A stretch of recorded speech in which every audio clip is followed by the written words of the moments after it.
3 giorni fa hanno sequestrato hanno requisito anche un carico di mascherine che avevamo comprato noi per distribuirle ai medici, e ci è voluto del bello e del buono, e forse domani le libereranno.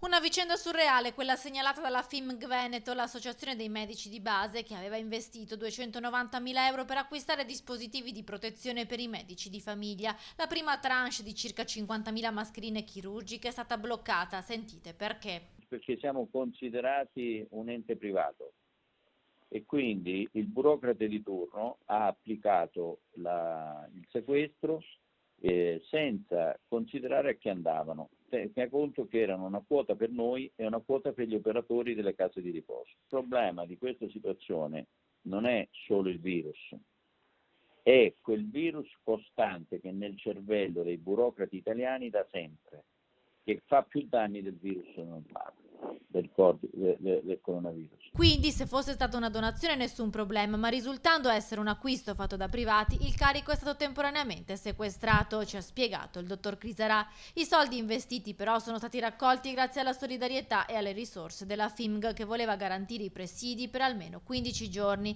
I medici del Veneto attendono anche le mascherine FPP2 e anche sovraccamici usa e getta, una categoria in prima linea che va protetta e che non deve a sua volta diventare veicolo dell'infezione. Solo a Padova, in un paio di distretti, nei primi giorni in cui è stato fatto il tampone ai medici di famiglia, ne sono risultati portatori sani 7. Ma i tamponi adesso continuano a farveli, giusto?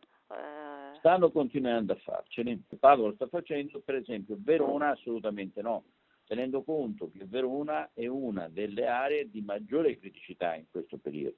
Il consiglio è uno soltanto. Le cose stanno andando bene, l'importante è che la gente capisca che deve stare a casa.